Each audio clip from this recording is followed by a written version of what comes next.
tadi. Sesungguhnya Iwasu, jadi Iwasu terdahulu sudah menyiapkan dengan baik, yaitu ada audit dan ada humas krisis. Saya sangat. Nah, saya coba waktu itu siapa yang Pak Dole? Saya mau sakit, siapa yang menggagasinya orangnya? Ada namanya Pak Dole. Dan Iwasu sudah meletakkan fondasinya dengan bagus.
Namo Buddhaya, salam kebajikan. Yang saya hormati Wajib Wasumpoli, para pemimpin, para timwil Wasumpoli, para auditor kepolisian utama tingkat 2 Wasumpoli, para analis kebijakan utama Wasumpoli, para irwasda serta seluruh peserta panel, baik yang hadir secara fisik maupun secara virtual. Puji syukur marilah panjatkan dari Allah Subhanahu wa Ta'ala. Alhamdulillah pada hari ini kita bersama-sama hadir untuk melaksanakan salah satu kegiatan yang saya anggap amat penting, yaitu berkenaan dengan rapor Anet Wasumpoli tahun anggaran 2023. Saya tahu para pemimpin, para timwil, serta panitia yang lain begitu serius menggarap pelaksanaan rapor ini. Dan rapor ini memang sengaja dengan sekalian kita tidak mengundang dari luar. Kita khususkan untuk menuntaskan permasalahan-permasalahan sekaligus apa yang harus kita lakukan ke depan berkaitan dengan internal Wasumpoli dan jajaran. Penyempurnaan humas krisis, ditambah lagi berkaitan dengan panduan terkait untuk para auditor, karena kita tahu ini penting supaya nanti orang masuk menjadi auditor belum sekolah masuk ke jajaran Iwasu tidak bersalah. Setidaknya ada panduan tadi apa yang harus dilakukan. Kira-kira itu maksud daripada pelaksanaan rapor kali ini. Berikutnya juga rapor kali ini mengusung tema Aktif Polri yang presisi siap mengawal pengamanan pemilu dan agenda nasional 2024 tahun berkaitan dengan itu. Saya titip betul, saya kemarin ke Jawa Timur. Nah, di sana juga ada kemudahan dari jajaran. Saya yakin polda-polda yang lain bersama. Berkaitan dengan anggaran pemilu plus juga di samping itu ada kegiatan lain yang sifatnya bersama. Saya tidak membayangkan pada saat pemilu sudah dilaksanakan, di sana juga ada pengamanan sepak bola, kemudian juga ada pengamanan yang lain. Sehingga terkait dengan tumpang tindih anggaran seperti apa. Saya minta betul kesempatan ini tolong didiskusikan, cari jalan keluarnya. Nah, jangan sampai mereka menanyakan kepada kita tidak ada jalan keluar, kita nyalain aja. Oh salah, ini nggak boleh, cari jalan keluarnya seperti apa? Ya, ini pasti terjadi. Nggak ada orang lain nanya, kita nanya. Jadi tolong ini supaya dituntaskan, karena memang momennya dalam apa. Jadi jangan sampai nanti di ujung ketika kita supervisi terkait dengan anggaran pemilu, tumpang tindih anggaran, tetapi kita tidak pernah menyampaikan solusinya seperti apa. Oke, saya tidak sedikit begini dari rekan saya. Mengapa data itu menjadi penting? Makanya data itu data itu adalah emas. Jadi masih kita tahu merupakan alat tukar dari 5.000 tahun sebelum masuk sampai dengan sekarang. Jadi tidak pernah berbeda. Nah, disediakan dengan emas itu ada juga emas sama itu yang dulu era-era seperti itu luar biasa bunyinya. Era sekarang kadang-kadang saja bukan lagi berupa emas itu diakui aset yang besar-besar, tetapi sekarang yang berharga dan dikatakan berupa emas itu adalah harta. Harta tidak sama dengan sangat tinggi. Perusahaan-perusahaan zaman barulah itu asetnya yang besar. Berupa apa? Tanah, pabrik, kehidupan dan bangunan. Tetapi sekarang, enggak. Microsoft itu bukan asetnya tanahnya luas, bangunannya gede, tetapi dia menggunakan data yang paling mahal. Sehingga data itu menjadi penting. Nah, begitu juga dalam manajemen organisasi. Kalau kita tidak berbasiskan pada data, kasih tahu di sini. Kalau datanya bagus, ya, semua organisasi itu keputusannya benar menjadi bagus. Kalau datanya jelek, keputusannya juga nanti jelek. Kalau tidak ada data, sesungguhnya tidak ada keputusan. Kok ada keputusannya? Itu namanya ngawur-ngawuran. Karena berbasis data. Saya pastikan ini. Jadi data itu menjadi penting. Ya. Nonsense sekarang orang tidak ambil keputusan. Semua survei saja data. Jadi data itu menjadi penting dan tidak boleh main-main di mana. Inilah saya selalu otokritis setiap ada tugaskan dimanapun. Saya pertama yang saya bicara dengan data, gampangnya begini dengan saya. Anda bertugas dimanapun, yang Anda tanyakan pada diri Anda ketika menjawab jadi pimpinan sebuah tempat sakti atau dimanapun. Pertanyaannya adalah, ketika orang bertanya kepada kita, ya kepada saya maksudnya, ya apa sih tugas saya? Sama di Iwasu. Tugas Iwasu itu seperti apa sih? Gitu kan ya. Tapi audit, kalau auditnya seperti apa? Yang kedua itu mas, pengawasannya seperti apa? Nah, gampangnya ditanya, berapa sih jumlah aduan? Aduannya apa saja? Bidang apa saja? Satker mana yang paling banyak diadukan? Kepanganan apa saja yang paling diadukan? Kasusnya apa? Siapa yang mengadukan? Profesinya apa? Nah, baik. Kira-kira kita bisa menjawab itu? Tidak akan bisa menjawab dengan saya. Di dalam data itu menjadi penting. Karena datanya bagus, kita akan pede, kita akan yakin menjawab, dan kita bisa merentangkan apa yang akan kita lakukan ke depan. Kalau datanya bagus, datanya bagus, nonsen dengan saya. Jangankan kita menyelesaikan masalah sendiri tidak tahu apa datanya kan. Jadi ibarat dokter dengan sekalian, data ini merupakan kita. Ya, dia menganalisis, dia tahu simptomnya seperti apa, penyakitnya seperti apa, lalu obatnya ini loh. Nah, ini punya data. Industri digital itu rekan-rekan sekalian, bagaimana kemudian mekanisme pola kerja kita, ya, yang muncul kemudian SDG, sistem pemerintahan berbasis elektronik. Tapi mudah-mudahan itu kait dengan Indonesia digital. Apa sih Indonesia digital itu? Rekan-rekan sekalian, Indonesia digital itu merupakan mekanisme kerja yang memanfaatkan teknologi, ya, Internet of Things, kemudian big data, artificial intelligence, yang kayak begitu-begitu. Era sekarang nggak akan lepas. Ini Pak Yedi jagonya di pertama dengan komunikasi. Orang sekarang bicara terkait dengan big data.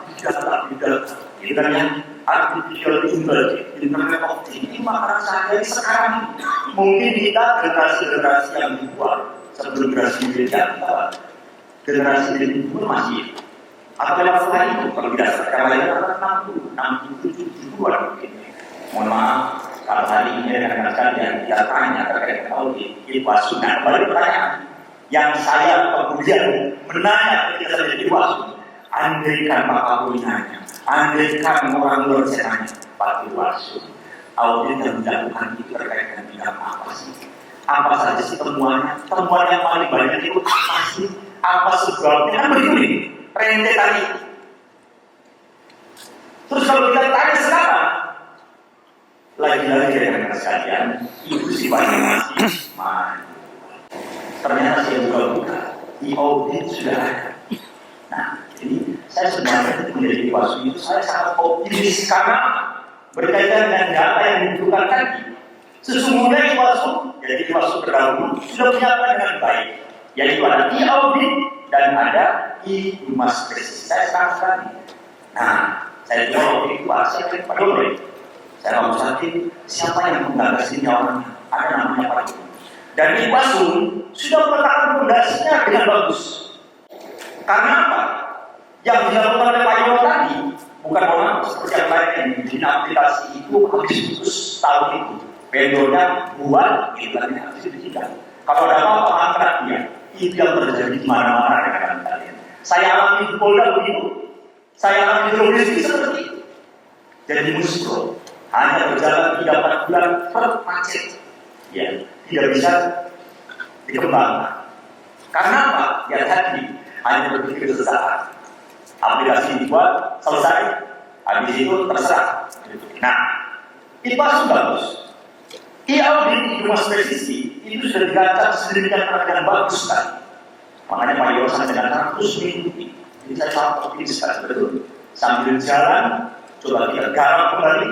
Dan saya terima kasih rekan-rekan sekalian, ada para branding, para kiril, kemudian juga ada Pak Joko Hadikomo yang sudah sedikit melebihi apa ekspektasi saya.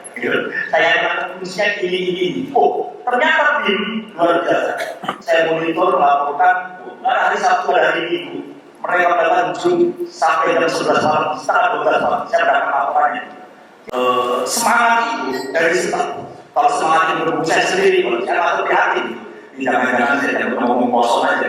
Tapi ini enggak. Ini semangat justru muncul dari staf yang kemudian sendiri dia lupa. Sehingga yang tadinya sendiri saja ternyata jadi sampai sebelumnya. Tentang yang balas. Terima kasih. Hasilnya tadi apa yang sudah dipaparkan, jadi saya perlu memaparkan lagi seperti apa itu dan lain sebagainya. Ya, nah, ini berkaitan dengan audit. Karena apa? Ini penting. Ini marwah kita. Dua, terkait dengan audit dengan rumah presisi itu merupakan marwah kita. Data kita yang tidak terupdate dengan baik. Kelabakan kita. Gengsi menurut saya tidak mau seperti itu. Nah, oleh karena itu, saya terima kasih. Dua hal ini terkait dengan e-audit dengan e-rumah presisi, Anda sudah bekerja dengan bagus. Mengapa saya push supaya dalam rakor ini selesai? Sebenarnya ini untuk tahun depan. Jadi kalau ada di rakor nanti, ini barang ini sudah jadi. Ya, saya nanti bisa memastikan beberapa tahun dalam rakor Pak. Sekarang di Wasum sudah melakukan digitalisasi. Terkait dengan apa? Dengan audit maupun pengaduan masyarakat. Keren. Harus begitu. Dan supaya itu bisa dijalankan. Rekan-rekan ini memang barang baru. Setiap datang barang baru pasti akan gagal. Pasti nanti akan kendala atau sedikit lupa. Tapi jangan pernah berputus asa. Kita harus mulai. Harus keluar dari zona nyaman. Yaitu zona nyaman. I-audit masyarakat auditor pada depan nanti. Anda langsung nanti masukkan di tempat MPR saja. Yang menjawab nanti bahasa kira-kira seperti itu. Yang boleh cerita ketemuannya apa? Gitu kan ya. Nah, tolong dilakukan di audit yang tadi sudah dipaparkan sebenarnya. Contoh salah satunya apa yang harus dilakukan? Salah satu ya. Kemarin sebelum kita sempurnakan, audit masih terkunci 10 pertemuan. Saya katakan kalau 10 pertemuan itu sifatnya generik, sifatnya generik dan hampir semua kementerian lembaga seperti itu. Tapi sekali lagi saya terima kasih staf yang mendapat sebelum terkait dengan pembahasan audit presisi sudah menemukan 10 pertemuan. Di samping 10 pertemuan ada sub pertemuan 90. Kalau orang tidak menguasai, saya yakin tidak akan bisa menemukan sebanyak ini. Jadi saya yakin dan percaya ya, yang menggarap ini karena memang paham akan tugas sebagai auditor. Nah, ada 10 pertemuan. Dari 80 temuan tadi ditemukan 72 subkode atau subkode sebab. Jadi sebabnya karena apa? Oh, dikarenakan yang pertama yang kerugian keuangan negara. Kalau hanya punya 10 pertemuan kerugian negara, apa sih kerugian ini? Tidak ada. Tetapi dengan 10 pertemuan kerugian negara, karena dikombin dengan 4 bidang pengawasan kita. yaitu bidang logistik, keuangan, SDM, dan bidang operasional. Dikombinasi sedemikian rupa, siap ketemu dengan saya. Gampangnya nih, kalau di bidang logistik, misalnya pengadaan barang apa? Oh, di bawah bidang apa? Oh, karena ada masalah. Belum ada jawaban, ada di mana ini. Kemudian masalah, nanti akan terus seperti itu. Jadi, alangkah hebatnya kita, ya, kalau kemudian kita bisa memberitahu ini semua. Nah, ini namanya data yang sudah diekstrak oleh data itu menjadi emas, gitu kan ya. Karena sudah diekstrak sedemikian rupa, gitu kan, dianalisis, di coding supaya kita mudah. Nah, dan rekan-rekan tahu, kembali saya ketemu dengan BPK, ketemu dengan Pak Samulokasi, pertama satu. Pak Jokowi, saya sudah melihat kemarin, karena saya itu Pak Joko, Pak Jokowi, Pak Joko, kalau kami nanti ke BPK, ke BPKP, sementara itu, koordinasinya, ke Kementerian Keuangan. Sounding seperti apa akan dilakukan? Nah, dari BPK bilang, Pak Jokowi, kemudian tidak usah dipasung terkait dengan audit itu menjadi contoh di belakang dalam negara lain. Pak Presiden lakukan ini.